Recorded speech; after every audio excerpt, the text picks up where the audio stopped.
So we've been talking here a lot lately on Rising about so-called cancel culture. As you know, we're generally not fans of that intolerance of dissent. In a new piece, journalist Matt Taibbi addresses the open letter that was in Harper's calling for calling for the removal of Harvard professor Steven Pinker from the Linguistic Society of America. I'm getting all of my open letters confused here. So Taibbi says that cancel culture stems from the 1960s liberation movements that shaped the future of pop culture and academia. And he joins us to share more on his reporting. Journalist and friend of the show, Matt Taibbi. Great to see you, Matt. Good to see you, Matt. Good morning. How are you doing? Absolutely. All right, take us through this latest addition to the conversation here.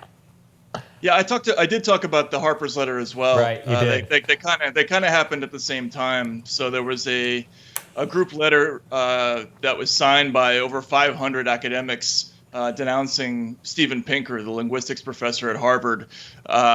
And it was really kind of amazing because what they basically did is they went through every statement he had ever made publicly, and they read into basically 5 or 6 things that was used to build a case that he was essentially racism adjacent. And it was a very strange thing. So I just sort of went point by point through each of the accusations. One of them actually included that he had once retweeted David Brooks, which I found very funny. I might get down with that standard of cancellation, actually. I'm going to have to think a little bit harder about that one. That's incredible.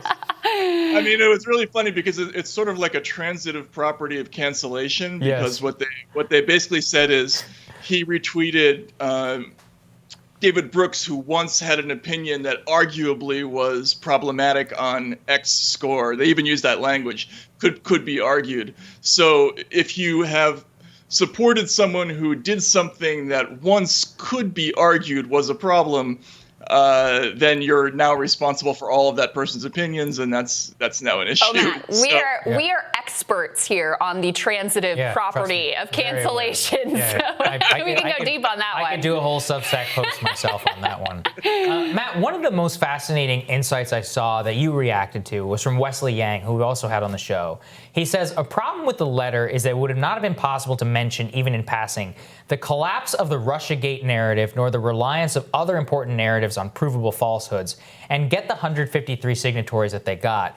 And it reminds me of why somebody like you, who spent so much time kind of, debunking and going through the media failure on this, can you help draw that thread there of what it is, how this was like the original sin, kind of, so to speak, that led to the moment that we're in right now? Yeah, actually, I think that's a great point, because for me, a lot of this doesn't have anything to do with race.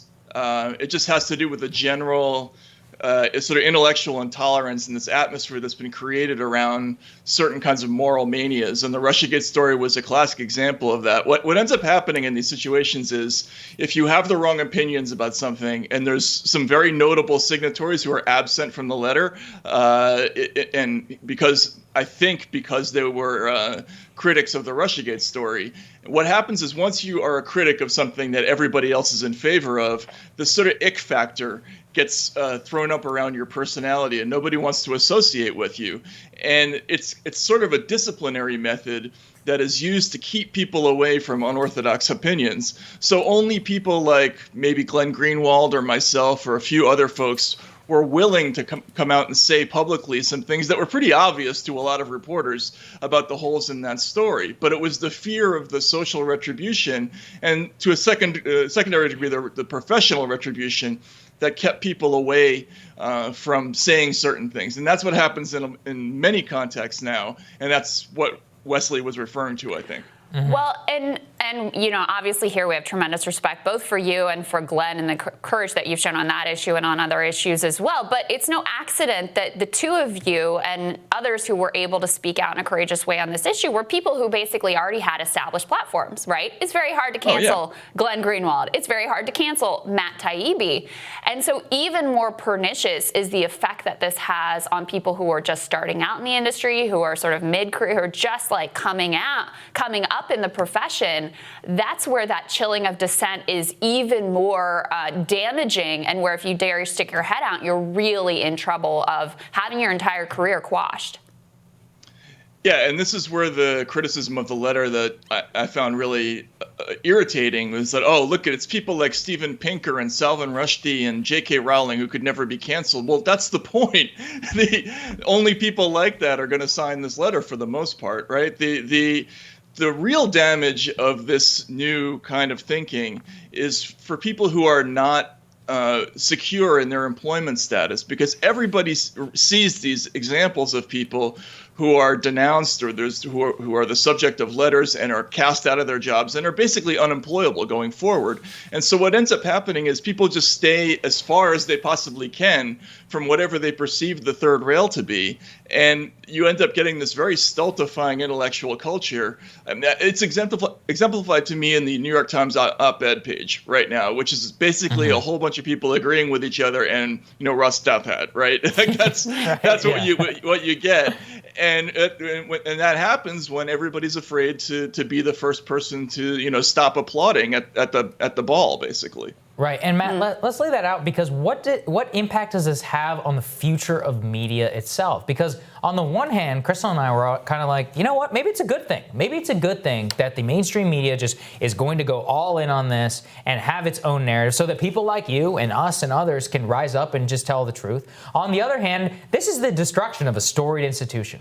We used to have a paper of record in this country that had some semblance of trying to be fair, represent the whole country, not succumb to many of these campaigns that we're seeing. How do you think about this as an independent journalist yourself?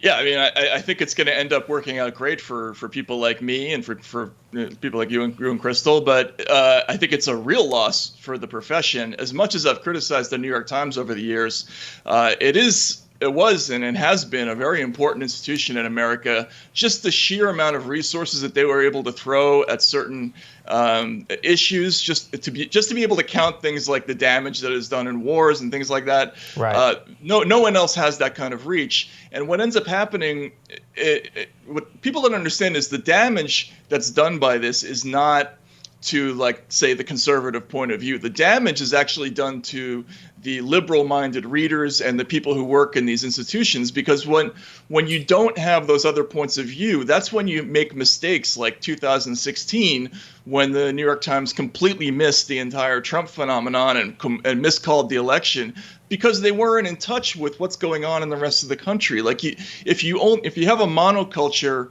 within your newsroom, that's when you're going to be blind to important things, and that is going to really seriously damage the news gathering mission that is probably the first thing that's most important in what you're doing. Yeah. Can you speak directly to Bari Weiss saying she's self-expelling from the New York Times? I mean, Sagar and I talked about it here, and the one criticism of the Harper's letter and the signatories on it that I thought was justified is, to me, the content of the letter was wholly, uncontroversial ultimately. Right. But people took issue with some of the signatories, and in particular, the part that I thought was legitimate was that some of them were rather hypocritical. And one of the people that I pointed out, and others at the time, is Bari Weiss, because she has, not just when she was in college and she tried to get professors fired for their views there, but she has continued that sort of direction of labeling people as anti-Semitic to push them out of the public square. She was involved a year ago in trying to deplatform a cartoonist. So this seemed to me like right message, but with her specifically wrong messenger. I wanted to get your thoughts on that piece, because I think part of what complicates the conversation is you have some people, I certainly put yourself in this category, who are trying to have a good faith conversation about what this means and what intolerance on the left in particular means for a liberal society and ideological diversity. And then you have some people who are using it as sort of like a rhetorical weapon in order to try to make sure that their views go unchallenged, but turn a blind eye when it's, inconvenient views for their own perspective that are getting quashed. Yeah, that's a great question. I think if I had been in charge of putting together that letter, I might have been a little bit more strategic about who I asked to sign the letter, because there are a couple of people on there who have had, there's particularly two, I would say, right, who have had issues in the past where they have specifically tried to do exactly what they're condemning in the letter, right? So everybody immediately focuses on that, and that does hurt the message of the letter ultimately. I will say, however, though, that the response, massive overweening focus on Bari Weiss. I mean, she was the #1 thing trending on Twitter 2 days ago in America, which is like unbelievable considering all the stuff that's going on in the world. There's a thing in there that I think is really important, which is that when you start talking about issues in this country, people are very reluctant to debate the ideas often. There's a new intellectual instinct to just say, these are bad people, these are good people, that's the end of the conversation, right? We have this sort of this Manichean kind of instinct to just put things in black and white, and then let's talk about who's bad and who's good and what side we're on. Yeah. And there's a lot of that went on with this letter, and I understand that that those names are a red flag to a lot of people. But part of my problem is that I think she's very much a part of that instinct, Sure. right? Like, she's very much one of the hardest positions to take in American politics and not get yourself canceled is a pro-Palestinian or a critique of Israel. And she's very much part of architecting in modern American political life that structure that would say, look, these views over here, you're not allowed to have them. You're not allowed to talk about them, or else you are bad, you are evil, you are anti-Semitic. And so that's why, to me, she in particular was a problematic messenger for this, for this particular conversation. Yeah, absolutely. And as I've pointed out, I've done a lot of writing in the last 2 or 3 years about censorship and like the new instinct for it.